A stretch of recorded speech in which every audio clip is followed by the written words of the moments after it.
Welcome back to Just in Our Minds. I'm here with another dear friend of mine today, a man that took his life back and created the best version of himself in his 40s. He realized he could put all the excuses aside and rebuild himself. He's a nutrition, lifestyle, nutritional, and fitness coach. He's one of my favorite people to follow on social media. He's been taken off. This is Brian Lund. Thanks, Justin. All right. I'm excited to be here. Thanks for coming, man. I really appreciate it. I'd love to see your growth on social media right now. I can't think of anybody else that deserves it more, It's been so fun, man. And so we'll just start at the beginning.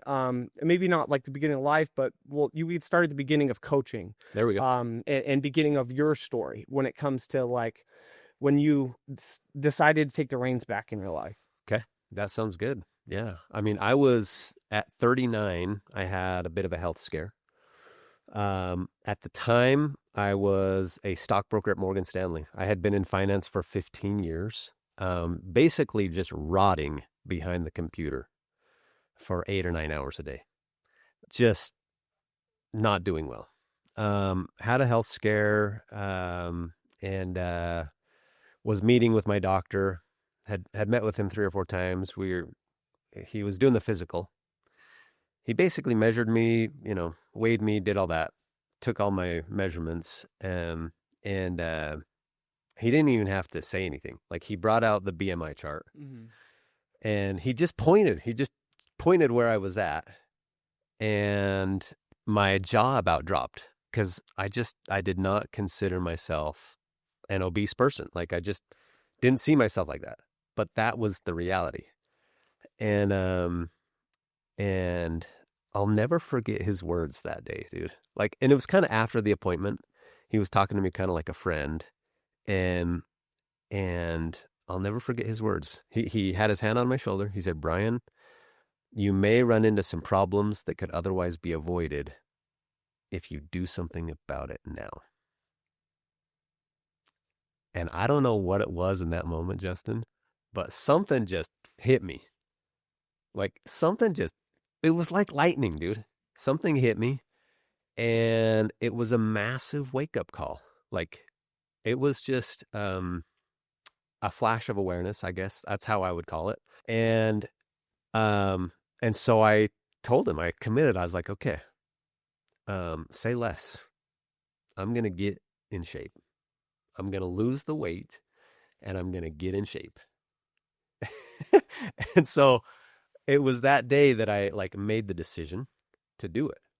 I was 60 pounds overweight, just sedentary, just. What caused you, what do you think, or now I shouldn't say what do you think, but what caused you to get there? So it was a slow, I would say like enslavement kind of to my habits, right? And it just happened gradually over time. 15 years. I was 30. By this time I was 39. And I had just been plugging away at my job, raising a family, married. I'm married. I got 5 kids. And I was just basically plugging away at my job. And slowly over time, these habits started to just get worse and worse and worse. So to a point where I was like a prisoner to bad habits, And that's what caused the weight gain. That's what caused just, bad habits. And it's hard too when you don't have the self-awareness, right? And you don't have the knowledge. You just think it's normal. You're like we were talking about before the podcast started. You have these environmental factors that seem normal, and you're just living with inside the matrix, right? Totally, dude. So it was like the lights were off, and my eyes had adjusted to the darkness. It was normal, right? And it took that like wake up call to be like, hey, dude, So anyways, I committed to my doctor at that time. 39. Yeah, I'm going to get in shape. The switch flipped. Yes. I'm going to get in shape. Enough of this. What were the first steps you took for that? So I basically, I went to, I say I went to work at it, but dude, I didn't really know what I was doing. So I tried to eat a little better, right? Started lifting weights. I was like, okay, so I'm eating a little better. I'm lifting weights.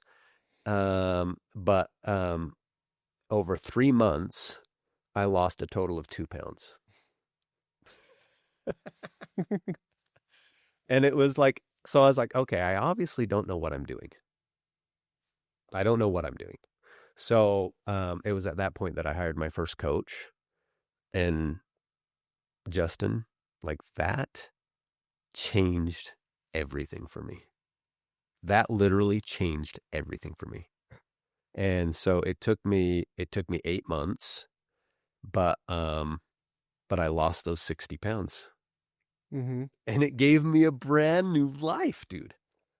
It gave me a brand new life because along the way, over this period of 8 months, dude, I totally changed my habits. And people don't understand like the feeling of healthy until they experience it. That's something I don't realize how big of a blessing it is until you start feeling sick again.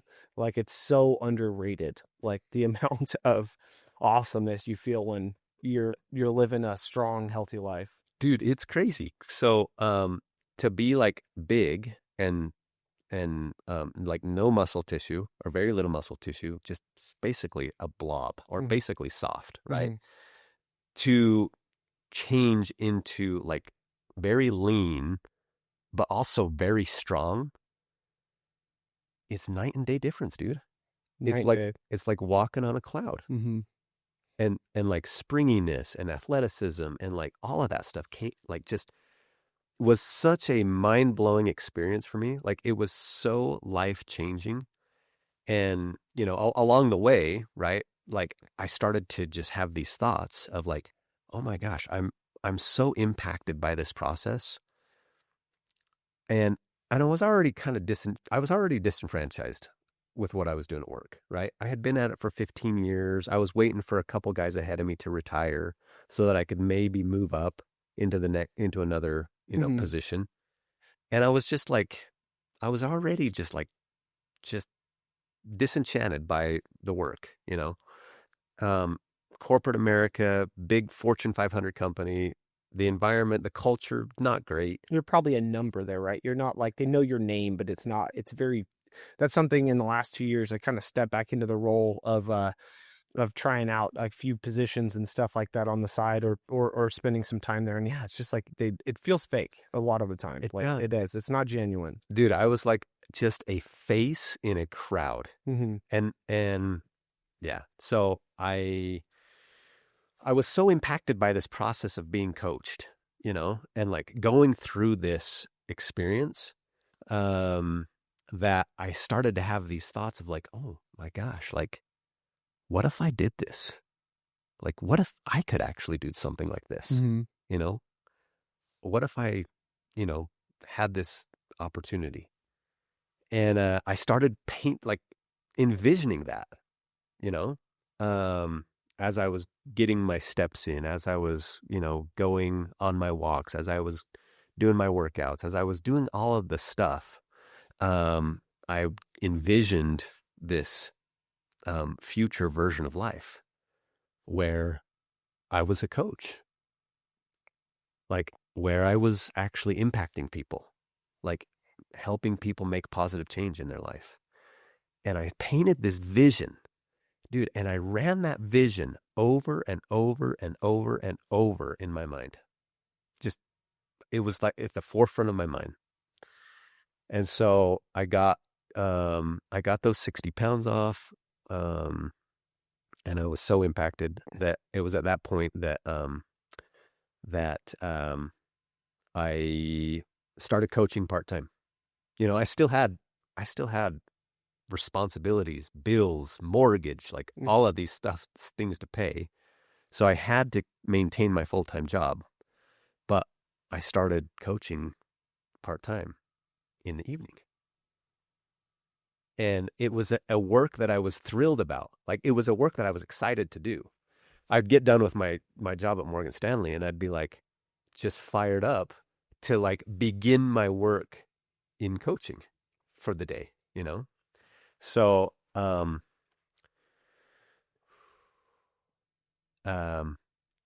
it took me like So it took some time, like I did it part-time for a while, building my practice, like impacting people, getting results, really focused on getting results in other Mhm. people. And sometimes, it's a hard, I think one of the hardest process, especially with online coaching, is finding your niche a lot of the times True, and developing your story. true. Yeah. So just really focused on getting people results and documenting those results, right? And building this out. And it was about 16 or 17 months that it took me to be at a point where I was like, okay, like I can do this. I can do this full time. And Justin, to tell you, the the feeling it was to resign from my job, there is nothing like it. How many years ago was that, would you say? That you This resigned? was this was 2022. Yeah. So I'm coming up on my fourth year Nice. full time. Um, like the feeling that came by resigning from my full time job, dude, knowing that I was going to do it, knowing that I was going to make it work, come hell or high water. I was going to do whatever it took to make it work. And knowing that I was never going back, dude, never going back. That feeling is probably one of the top 10 feelings of my life. 100%. That makes sense too, especially coming from probably some fear, doubt, and being in corporate America, and then being able to dial something in, and you make the choices. And it's up to you. So it's way more responsibility, but it's you're not answering to anybody, and you're saving lives and getting paid for it, Dude, never again having to have someone tell me when I can take a lunch break. right? Never again having someone tell me when I can have a day off. Dude, to be the master of your own life, like the master of your domain, it's just, to me, it was one of the top 10 feelings in my life. Dude, it's a powerful feeling, being able to work for yourself and being able to not have to, and then get to the point where you're not having to check things anymore.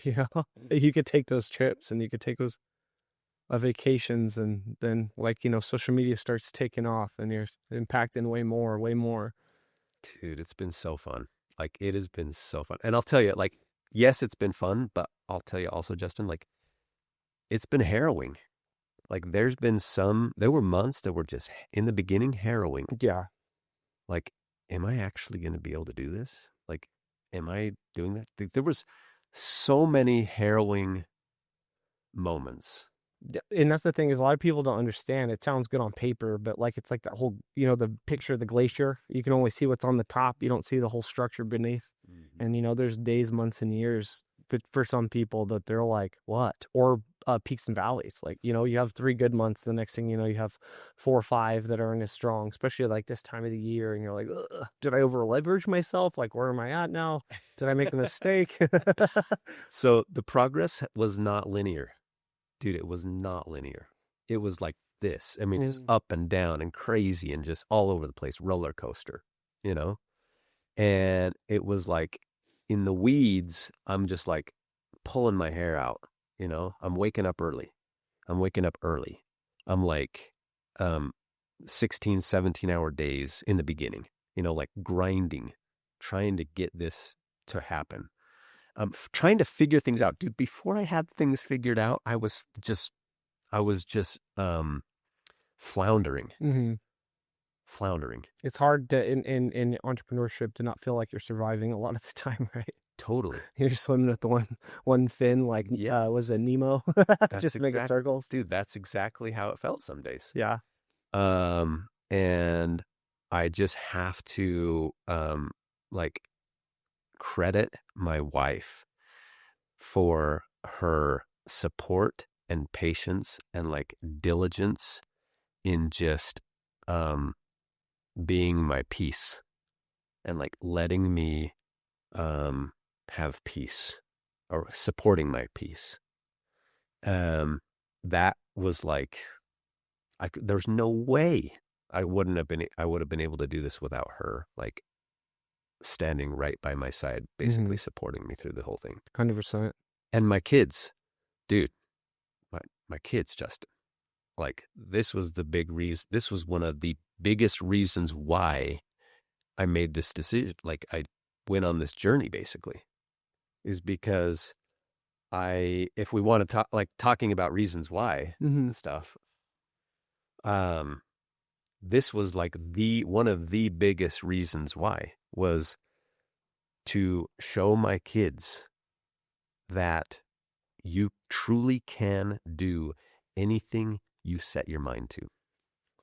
I think that's a big factor for me too. I mean, I don't have kids, but my nephews and people, because if I would have had somebody to admire or look up to that wasn't just like whatever you want to call it, like a normal person or like more so people of what not to do, that could change the paradigm. And I mean, your kids are pretty big savages, like literally big savages. But a big part of that too is because you show them what's possible. And there's not very many dads that are in there. What, you're in your mid 40s now, and that can dunk.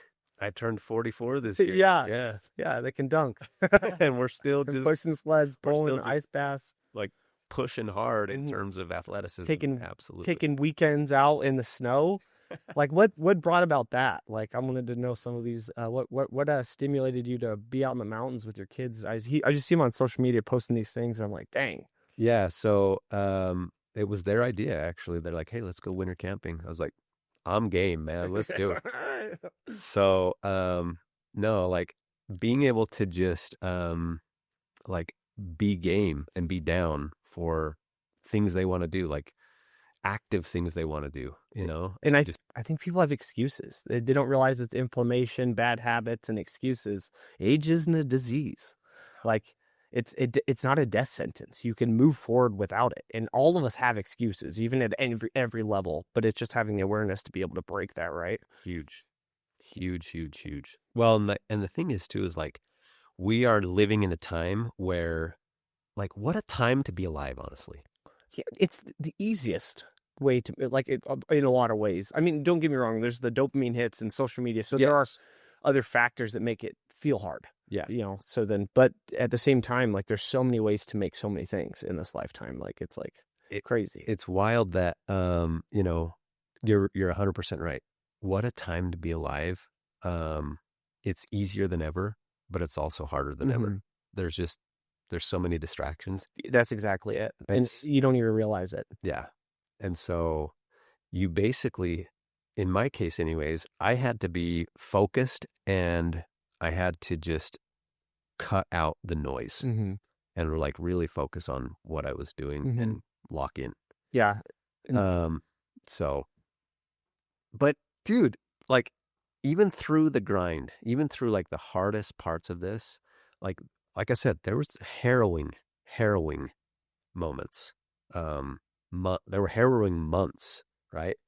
Even through the hardest parts of this, it was like, I have that hope and a vision. And that, I believe, is one of the key components of changing your life. Right. Is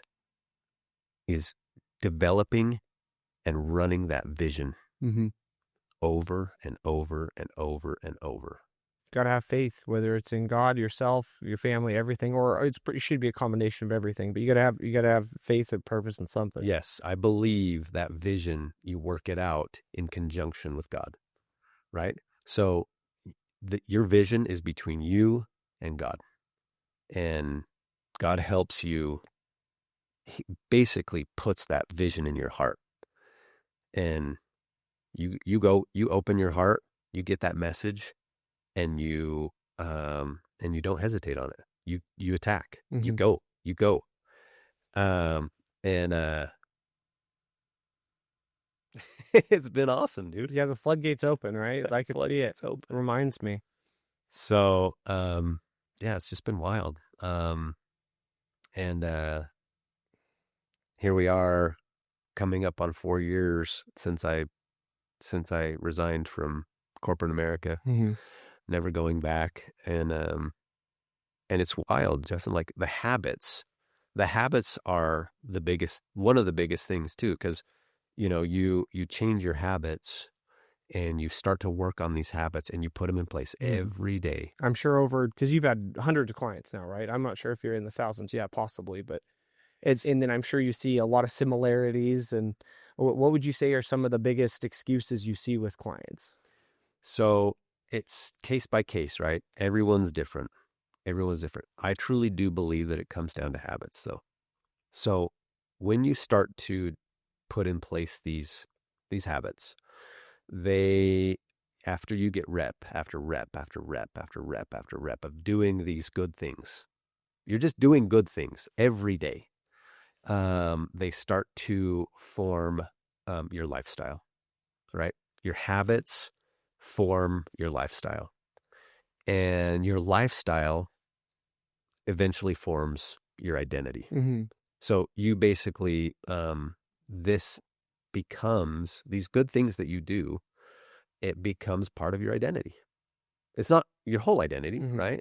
But it's part of who you are.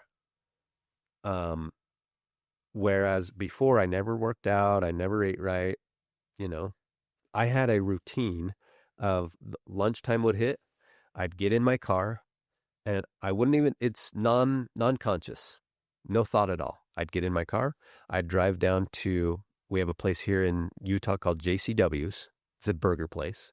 I would drive down to JCW's and I would get the same thing. Cheeseburger, cheese fries, and a 44-ounce Coca-Cola Classic. Oh man, that's a spicy one. And that was my meal every day at lunch. And that's like the thing that I looked forward to.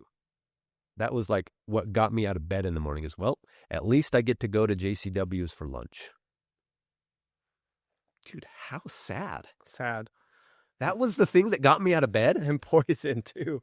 You're just like excited to poison your buddy at lunchtime for an hour of pleasure. Dude. And you're just heavy and going back there, like replaying that, just going back to that time. How sad, dude. Mm-hmm. How sad. But these habits, right? That was a habit. That was a non-conscious behavior. I was just doing it. I couldn't have gone straight if I wanted to. It was just left into the parking lot, into the drive-thru. And when you change those habits out, and you replace them with something better, it's the same. It's now where you were once in a negative feedback loop, right? The negative habit caused these negative outcomes. When you put a stop to that and you replace it with a good habit, you're now into a positive feedback loop. Mm-hmm. Oh, I went on a walk and I felt really good after it. And I think a lot of people have that what is it referred to as? The Grand Canyon theory. Mm-hmm. Like they don't see it as one habit at a time to fix. They just think it's going to be too hard and they can't figure out the path to get across the canyon. It's a chasm. Mm-hmm. Yeah. But it truly is like to answer your question, like when it comes to working with clients, dude, it is like you check these boxes. I'm going to give you these boxes to check. You check them off every day. Just check, check, check, check every single one. We build up these streaks and we have these targets that we aim for. And you aim for these targets every day. And we're human. We make mistakes. Mm-hmm. We're not perfect, Mm-hmm. right? And so grace comes in and helps. But as we simply aim for those targets, as we aim for those ideals, even though we don't hit it perfectly all the time, just aiming for the targets, we make fantastic progress. And like, you don't have to be 100%, dude. Just aiming for the target and getting it like 70, 80%, you're going to make unreal progress along the way. Right. Over time, the boxes should become easier to check. Yeah. If you're conscious to the checking the boxes, like, you said 3, 5, 6, or however many boxes they have, then over time. But that's like like the rule of like being 1% better per day. Yeah. Totally. Huge. So then what happens is, in my case, and I see this with clients all the time, in my own case, I started to see these habits form a lifestyle that I was really loving. Like, I just felt good. I started feeling good about myself. I started feeling like more energy. And this was big. Like, instead of being a slug, like rolling out of bed, no ambition, no desire at all to like do anything. Basically that JCW lunch being the thing that like got me out of bed was no longer that way. I started having a little more energy. I was like, oh, there's some fruits here. There's like actually something going on here. And I started having just that little bit, like that flicker of, oh, what's going on here? Like there's something really cool going on here. And pouring it on. Okay, let me double down. And just pouring it on. So these habits, they are a positive feedback loop. You immediately get rewarded. When you go on a walk, and you get done with your walk, and if it was outside or whatever, you take a breath in and you're like, man, I feel good. I feel clear-headed. Okay, that is a sign. That is a sign that what you just did was good. And it was like, let me double down on that now, you know? Yeah, 100%. And it does, like, it starts to become part of your identity. So now, Justin, like, I'm just the type of dude, I just get my exercise in.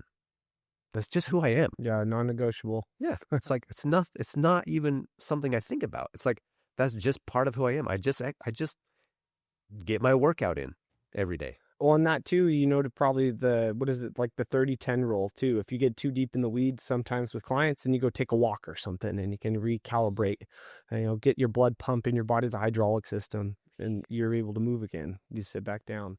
Because, right, those are, in my opinion, the biggest thing that we have that's like catastrophic to our society. It isn't like the age number. It's movement, mineral, vitamin, and nutritional deficiencies, right?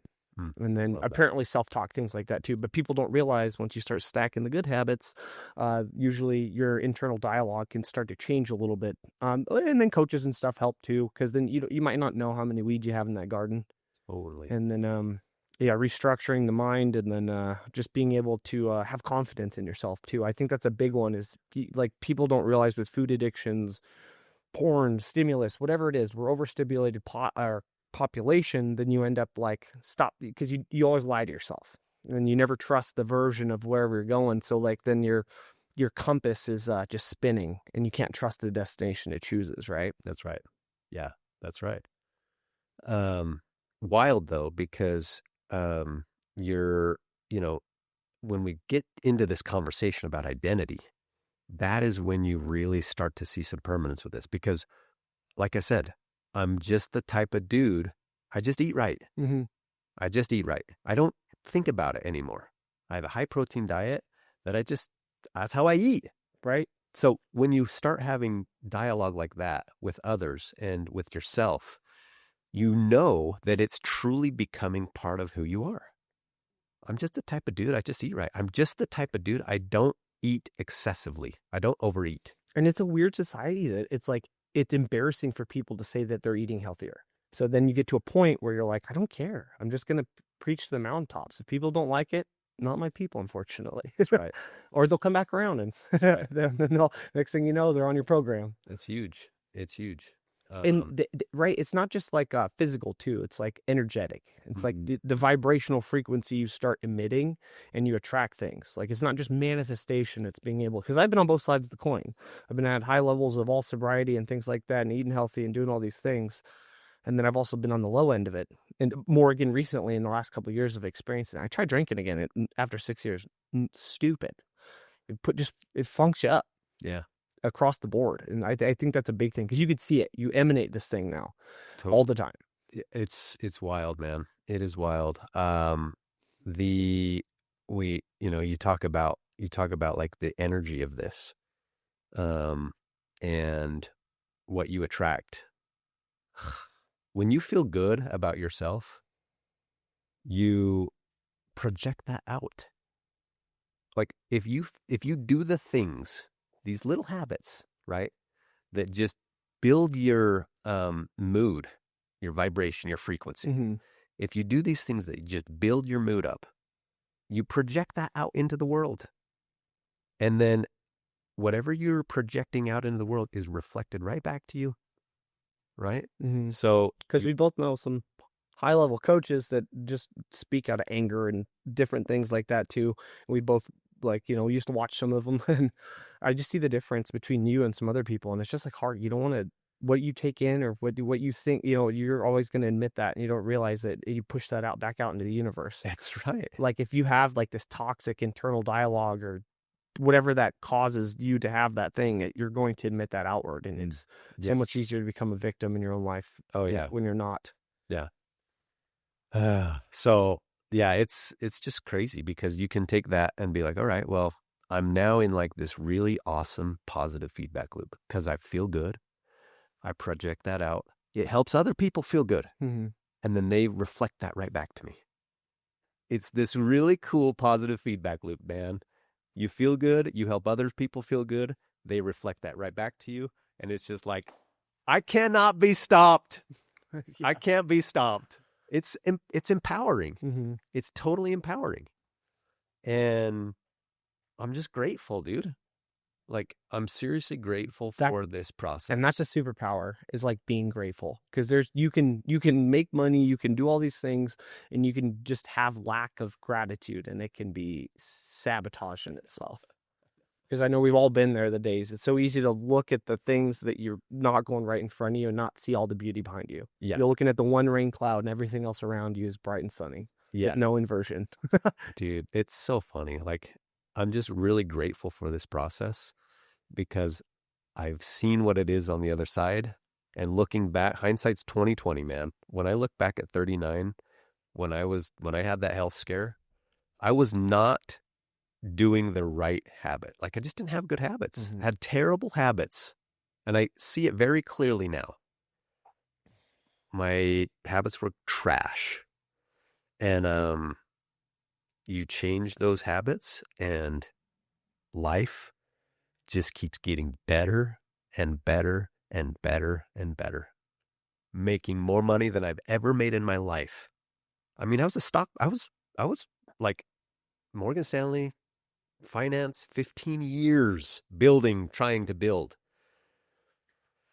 And Justin, it's crazy, man. Like these things just compound and you keep stacking them. And it's like, so everything just starts getting better and better and better. Relationship with my wife has never been better. My kid, dude, this is the thing. This is so cool. Like having the admiration and respect from your teenage kids is wild. And they're like working with me now in my business. Like I'm having them set my appointments. I'm having them do some of my media management. Like I am like having them do stuff in my business. And I'm like, creating a family business out of this is so fun. And I think it's great too, having kids be able to manage the social media because they have the eye for what's trendy. Totally do. Like I noticed that there's a big difference. Like being able to have somebody that's in their like late teens, early 20s, they're going to have an eye that we don't. Because I don't I try to stay up on that, and I'm like, huh? And then they're just part of the algorithm. Like they get it. Dude, I tell you, my 17-year-old, he speaks the language of the algorithm. Like his stuff is doing, I'm having him run one of my pages. Mm-hmm. His stuff is doing so much better than mine Yeah, that I'm running. Yeah. That is like, I'm like, what the hell, dude? How is this? Right? But you're at some point, that's why people realize that having a team like that's great. I was talking to my wife this morning. I was like, dude, honey, like having our boys do this element of the business is like massively impactful, because you're right, dude, they have an eye for it. They've basically just grown up with it. Yeah. So they speak the language very fluidly. Mm-hmm.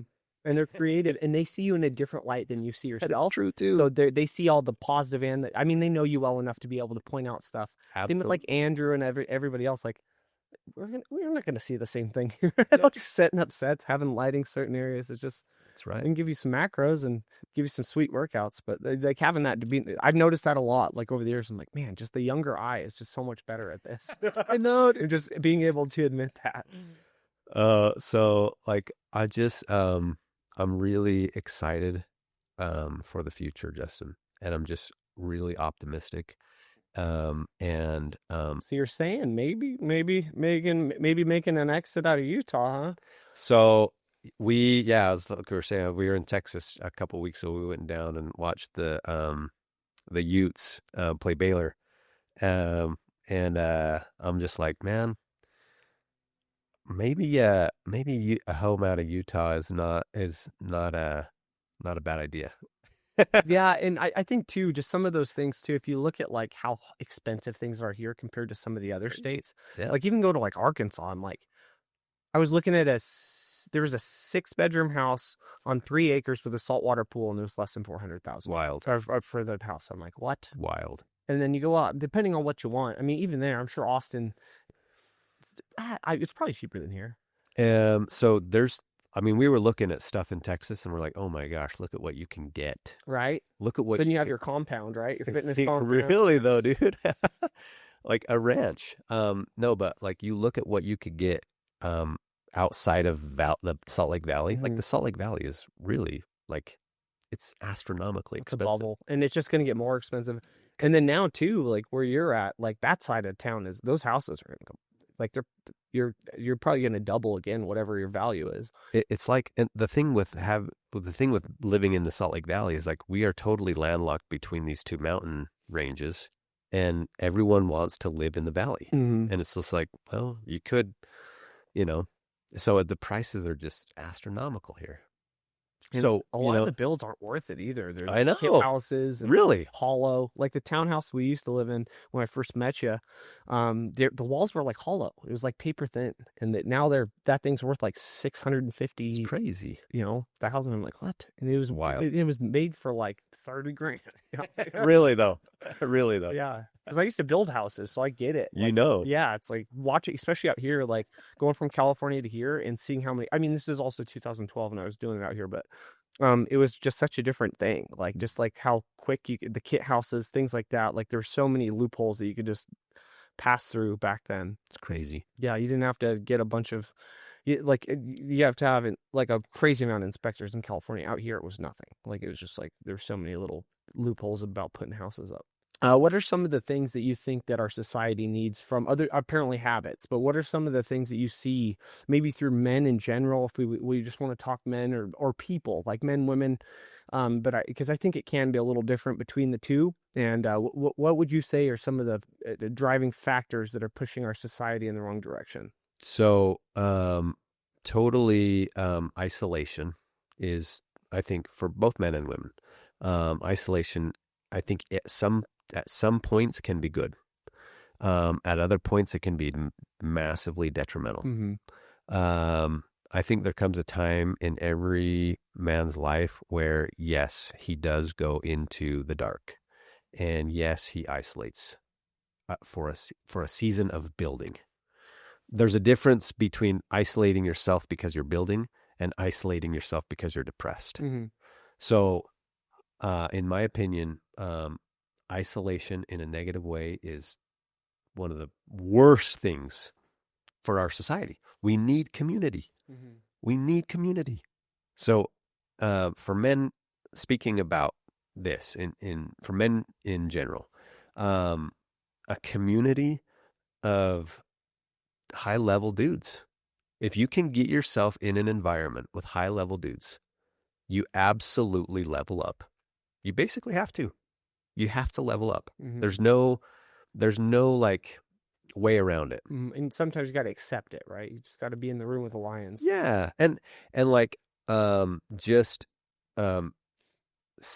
basically struggling through that discomfort of being with dudes that are operating at a high level, and with the emphasis or the intention of leveling up yourself.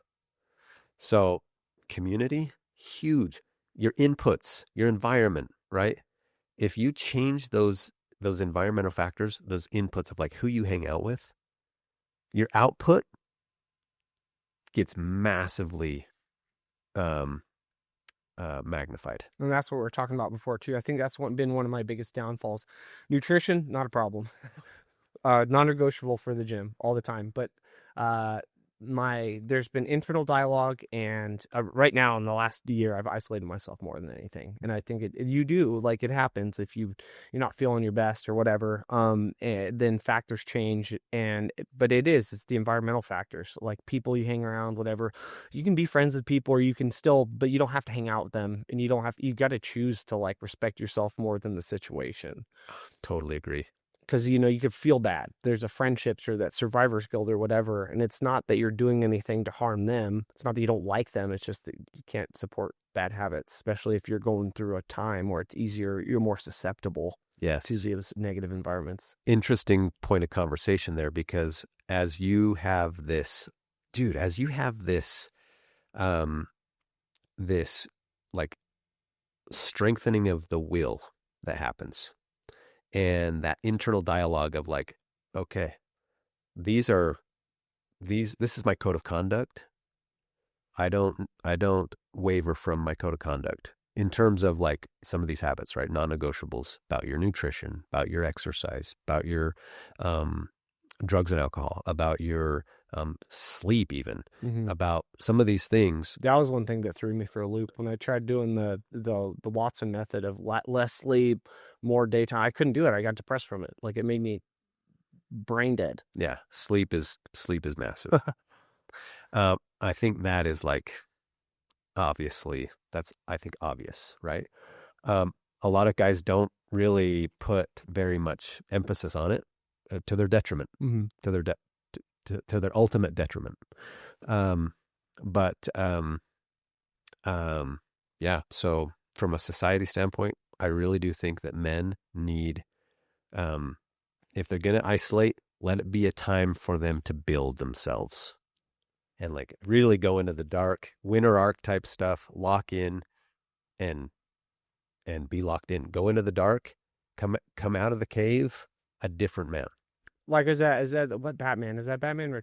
You know what I'm talking about with Christian Bale? Yeah. When he gets thrown into that cave. Yeah. I need to start thinking of that more, because that's where I think for me too, like, it's and people, if the more you stack the good habits, the less likely you are going to fall back into the hole. Yes. And it's okay to climb out, but then you have to have a strategic plan to be strong enough to get out. Like, that's what he had to do, right? Work back up from the broken ribs and he ended up in Bane's cave, whatever that was. That's right. So, and if you can have a community around you of guys that are kind of in that same winter arc, and you got to mindset, accept that community and know you deserve it. Because I realized for myself, I've had a lifetime of very interesting life choices, and you got to realize that you're blessed and accept it. Huge. Because some people can't. They don't think they deserve good friendships. And it's wild. Like, early on, I'm like, if the people knew the real me. I was like, they see the real you. You don't know the real you. Yeah. Because you're not that person anymore. Yeah. You move forward. Really, though, like accepting the fact that people love you and that they're cheering for you. Yeah. And they want to see you do well. Yeah. You know? And it's just like, dude, accept that and embrace that. And I was saying, like, if you can be in a community with dudes that are also in this like state of mind where they are building, where they're separating themselves from the crowd, and if you have a group of guys like that, that's powerful, Justin. Like, that is changing your environment. That is changing your inputs, and your outputs get massively better. And be okay. I think another one too is be okay with reaching out and being vulnerable. Huge. Because as a man, like, you think it's just like, oh man, I'm like, no, in reality, like, not being able to reach out, not being able to express yourself, and not being able to like admit when you need help is a huge problem in our society too. You're not more manly to hide everything. I agree. I totally agree. Yeah. So, I mean, that's really where I would say, the society needs more of, is like, let's have some community, and let's have, as dudes, have friends. I mean, being married, 5 kids, it's easy for me to be like, I don't really have time for friends. But dude, have some friends. right? A Like, phone call or something. I yeah, catch myself too texting too much. I try to call people now again. it's a good idea. And like getting out and doing stuff with your friends, Mm-hmm. stuff that you like to do, Mm-hmm. you Good know? people. And I think as guys in general kind of put themselves last all the time. They never really give themselves permission to like do something that they want to do. Let me speak from my own experience, I guess. Let me speak from my own perspective. That's how I felt. But as I have like embraced this idea of, dude, I want some homies, I want friends, and I want people to just hang out with on occasion and like go do stuff. It's life changing, man. It is, and no, like I said, know you deserve it. No, they deserve it. Like Yeah. you're all leveling each other up, and Yeah. just be cool. And I think some people feel like they have enough friends, but like you gotta also accept some, like we were talking about before, letting some people go and letting new people in. Huge. As you're evolving, like as an individual, you should let your social like community evolve too. I agree. Mhm. I agree. What are 3 things that you think like maybe tips or tricks for guests, like the listeners, and then you can look into the camera, let me know let them know what 3 things are most important for you, like maybe developing skills, or getting out of your own way, or whatever that is, those 3 skills that are going to be most impactful for Let me just tell you the first 3 things that come to mind. So coaching is a time collapse. If you are needing to develop some kind of skill or get some particular outcome or result, find someone who has done that and see if they will coach you. Coaching is an absolute time collapse. You can struggle and flounder your way through for years trying to figure it out. But if you can find somebody that's done what you want to do and have them help you do it, that is a massive life hack. That is a massive life hack. I wish I would have found good coaches earlier in my life. Another tip I would say is have some non-negotiable habits that you just do, that are just part of they become part of your identity. They're not your whole identity, right? But they become part of who you are. I just eat right. That's just part of who I am. I just work out. That's just who I am. So non-negotiable habits that you just do every day. They will propel you and move you forward like nothing else. And then lastly, man, have a support system. Like really develop some friends. Develop a support network of people that just want to see you win. And it might not be your friends now. It might not be your friends now. Go get yourself around people that are doing things, pushing forward, and like changing their life. As you change your inputs, as you change your environment, your output massively changes and gets better. Those would be my 3 things. And where can they find you? Website, social media? Instagram, Brian Thomas Lund. That's my handle. And then you can also find me at my company, which is bodyboostbybrian.com, which is my one-on-one coaching. And then we have group coaching as well, that I do with a partner. You can find my group coaching that I do with my partner at 13 Weeks Strong, which is group accountability group coaching, which is affordable for pretty much anybody. The one-on-one coaching may not be for everyone, but the group coaching is designed to be for anybody. So those are the places. Brian Thomas Lund is my handle on Instagram. Body Boost by Brian for my .com for my one-on-one coaching, and 13 Weeks Strong for my group coaching. Awesome. Thanks again for listening. This is Just on Our Minds. Remember to get out of your head, stay in your hearts, and stack up those positive habits. Have a great day, everybody.